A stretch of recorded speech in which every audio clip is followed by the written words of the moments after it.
حضرت انس رضی اللہ تعالی عنہ سے مروی ہے کہ رسول خدا صلی اللہ تعالی علیہ وآلہ وسلم نے مبارک ارشاد فرمایا، تین ایسی خوش نصیب خاتون جو جنت کی حقدار ہوں گی اور روز قیامت اللہ تعالی کے عرش کے سائے میں ہوں گی، وہ ایسی خوش نصیب عورتیں ہیں جن کی اولاد اور مال و رزق اللہ تعالی اپنے فرشتوں کے ذمے لگا دیتا ہے۔ یہ ایسی برکت والی عورتیں ہیں جن گھروں میں ہوں گی وہاں فکر و فاقہ، تنگ دستیاں، پریشانیاں، مصیبتیں نہ آئیں گی، اور وہ گھر جتنا مال خرچ کریں گے اللہ تعالیٰ ان کو دگنا عنایت فرمائے گا۔ وہ تین خوش نصیب عورتیں یہ ہیں۔ بسم اللہ الرحمن الرحیم۔ السلام علیکم ورحمۃ اللہ۔ ایک مرتبہ عرب میں ایک گھر میں چوری ہوئی۔ چور اسی محلے کے تھے۔ چوروں نے گھر والے کو پکڑا اور زبردستی حلف لیا کہ اگر تو کسی کو ہمارا پتہ بتلائے گا تو تیری بیوی پر طلاق۔ اس بیچارے نے مجبوراً طلاق کا حلف لے لیا۔ وہ چور اس کا سارا مال لے کر چلے گئے۔ اب وہ بہت پریشان ہوا کہ اگر میں چوروں کا پتہ بتلاتا ہوں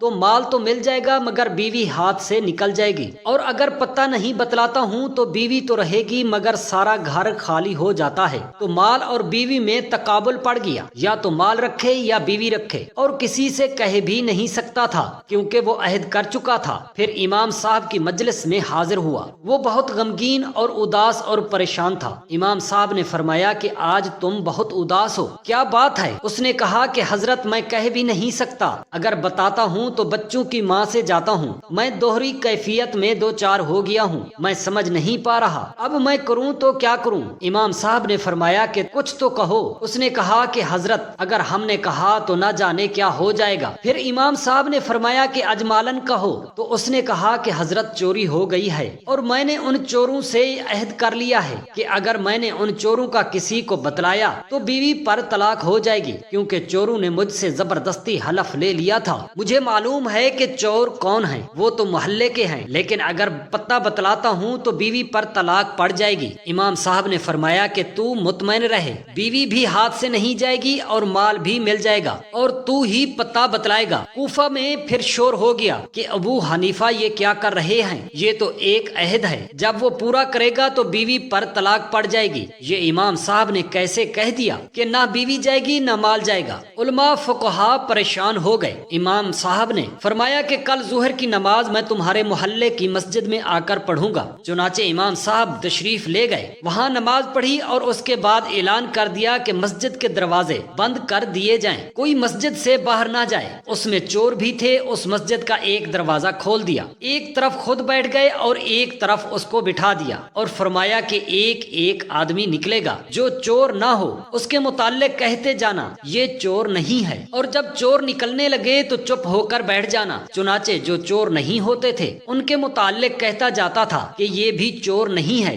یہ بھی چور نہیں ہے، اور جب چور نکلنے لگتا تو خاموش ہو کر بیٹھ جاتا۔ اس طرح اس نے گو بتلایا نہیں مگر بلا بتلائے سارے چور متعین ہو گئے کہ یہ سب چور ہیں۔ چنانچہ چور بھی پکڑے گئے، مال بھی مل گیا، اور بیوی بھی ہاتھ سے نہیں گئی۔ یہ تدبیر کی بات تھی۔ امام ابو حنیفہ کا واقعہ ہے کہ ان کے زمانے میں مہدی جو اموی خلیفہ تھا، اس کے دربار میں ایک دوہریہ آیا جو خدا کی ذات سے انکار کرتا تھا۔ اس نے کہا میں نہیں مانتا کہ خدا موجود ہے، یہ کائنات طبی رفتار سے خود بخود بنی ہے اور خود بخود چل رہی ہے، لوگ مر رہے ہیں اور لوگ پیدا ہو رہے ہیں، یہ سب ایک طبی کارخانہ ہے، کوئی بنانے والا نہیں ہے۔ یہ اس کا دعویٰ تھا، اور اس نے چیلنج کیا کہ مسلمانوں میں جو سب سے بڑا عالم ہو اس کو میرے مقابلے میں لایا جائے تاکہ اس سے بحث کروں، اور لوگ غلط فہمی میں مبتلا ہیں کہ اپنی طاقتوں کو خواہ مخواہ ایک غیبی طاقت کے تابع کر دیا ہے جو سارے جہان کو چلا رہی ہے۔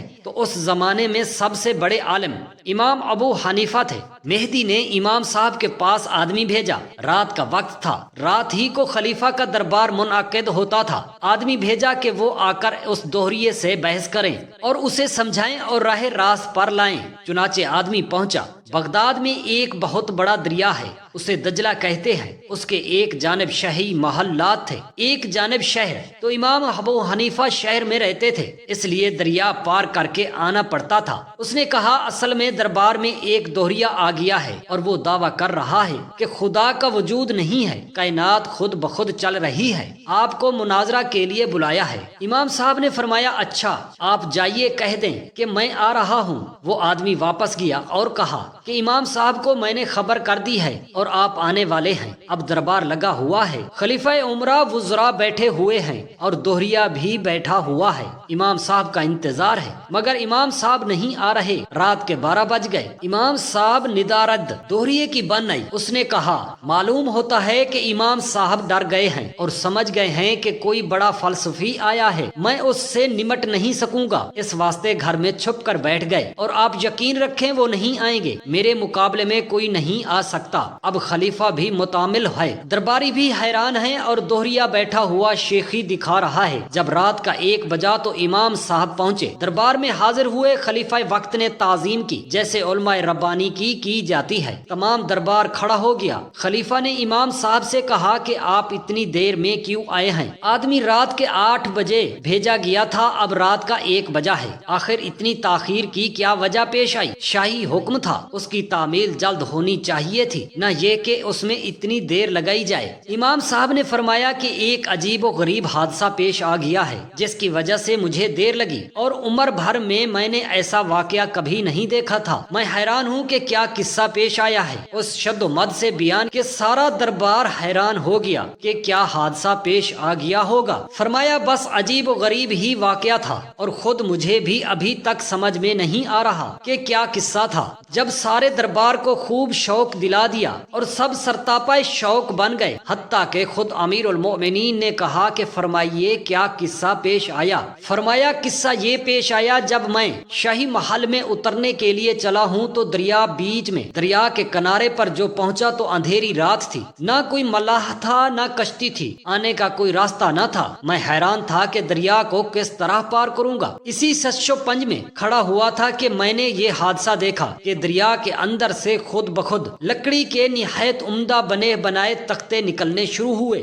اور ایک کے بعد ایک تختے نکلتے چلے آ رہے ہیں۔ میں تحیر سے دیکھ رہا تھا کہ یا اللہ، دریا میں سے موتی نکل سکتا ہے، مچھلی نکل سکتی ہے، مگر یہ بنے بنائے تختے کہاں سے آئے؟ ابھی میں اسی حیرت میں تھا کہ اس سے زیادہ عجیب واقعہ پیش آیا کہ تختے خود بخود جڑنے شروع ہوئے، جڑتے جڑتے کشتی کی صورت ہو گئی۔ میں نے کہا یا اللہ، یہ کس طرح سے کشتی بن گئی؟ آخر انہیں کون جوڑ رہا ہے کہ اوپر نیچے خود بخود تختے لگے چلے جا رہے ہیں؟ ابھی میں اسی حیرت میں تھا کہ دریا کے اندر سے لوہے کے قتیل کی کیلیں نکلنی شروع ہو گئیں اور خود بخود اس کے اندر ٹھکنے لگیں اور جڑ جڑا کے بہترین قسم کی کشتی بن گئی۔ میں حیرت میں تھا کہ یہ کیا ماجرا ہے؟ یہ تختے جو جڑے ہوئے تھے ان کی درزوں سے پانی اندر گھس رہا تھا، دریا کے اندر سے خود بخود ایک روغن نکلنا شروع ہوا اور ان درجوں میں وہ بھرنا شروع ہوا جس سے پانی اندر گھسنا بند ہو گیا۔ ابھی میں اسی حیرت میں تھا کہ وہ کشتی خود بخود میری طرف بڑھنی شروع ہوئی اور کنارے پر آ کر ایسے جھک گئی گویا مجھے سوار کرانا چاہتی ہے۔ میں بھی بیٹھ گیا، وہ خود بخود چلی اور مجھے لے کر روانہ ہو گئی۔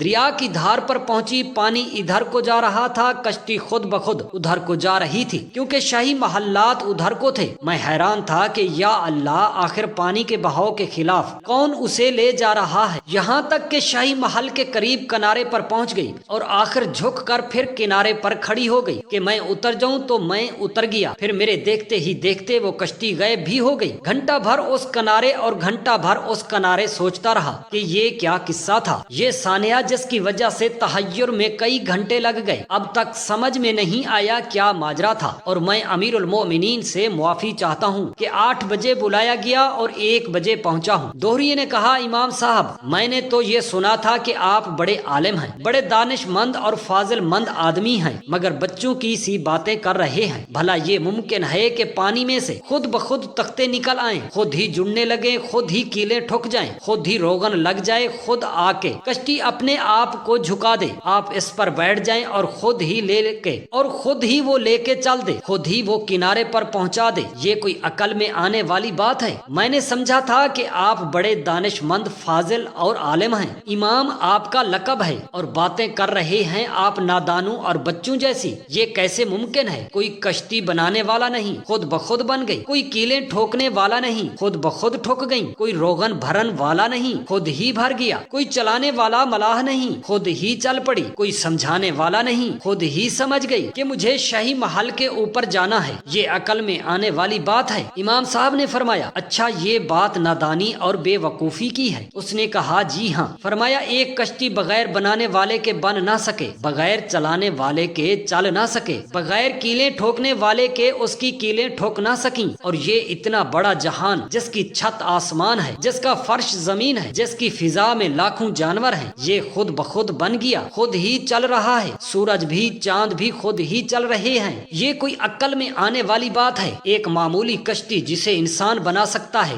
یہ تو بغیر بنانے والے کے نہ بنے، اور اتنا بڑا جہان ہو، انسان کے بس میں نہیں وہ خود بخود بن جائے۔ تو تمہاری عقل بچوں جیسی ہے یا میری عقل بچوں جیسی؟ میں نادان ہوں یا تم نادان ہو؟ امام صاحب کی یہ عقل مندانہ گفتگو سن کر دوہریا اللہ تعالیٰ کے حضور سجدہ ریز ہو کر مسلمان ہو گیا۔ قیامت کے دن عرش الہی کے نیچے رہنے والے تین خوش نصیب، حضرت انس بن مالک رضی اللہ تعالی عنہ فرماتے ہیں کہ تین خوش نصیب ایسے انسان جن کو قیامت کے دن عرش الہی کے سایہ میں ہوں گے۔ پہلی وہ خاتون جس کا شوہر یتیم بچوں کو چھوڑ کر فوت ہو گیا ہو، اور یہ خاتون ان کی دیکھ بھال اور نگرانی کرتی ہو، اور اپنی عزت کی ناموس کی بھی حفاظت کرتی ہو، اور خداوند قدوس کا ہر وقت شکر بجا لاتی ہو، یہاں تک کہ خداوند قدوس نے ان یتیموں کی پرورش کر دی ہو۔ وہ عورت قیامت کے دن اللہ تعالی کے عرش کے سائے میں ہوگی۔ دوسری وہ خاتون جو صلہ رحمی کرنے والی ہو، اس کی زندگی میں خیر و برکت ہوتی ہے، اور اس کی روزی میں اضافہ ہوتا ہے، اور اس کی قبر میں وسعت پیدا کر دی جاتی ہے، اور ان کی اولادوں پر اپنا حفظ و امان اللہ تعالی برقرار رکھتا ہے، اور قیامت کے دن وہ اللہ تعالی کے عرش کے سائے میں ہوگی۔ تیسری وہ خاتون جس نے کھانا بنایا اور اپنے بچوں کو بھوکا بٹھا کر اس نے غریب اور غربا اور مساکین کی دعوت کی، اس خاتون کے بچوں کا رزق اور حفاظت اللہ تعالی اپنے فرشتوں کے ذمے لگا دیتا ہے، اور اس خاتون کے بچوں کی ہر مصیبت اللہ تبارک و تعالی کے فرشتے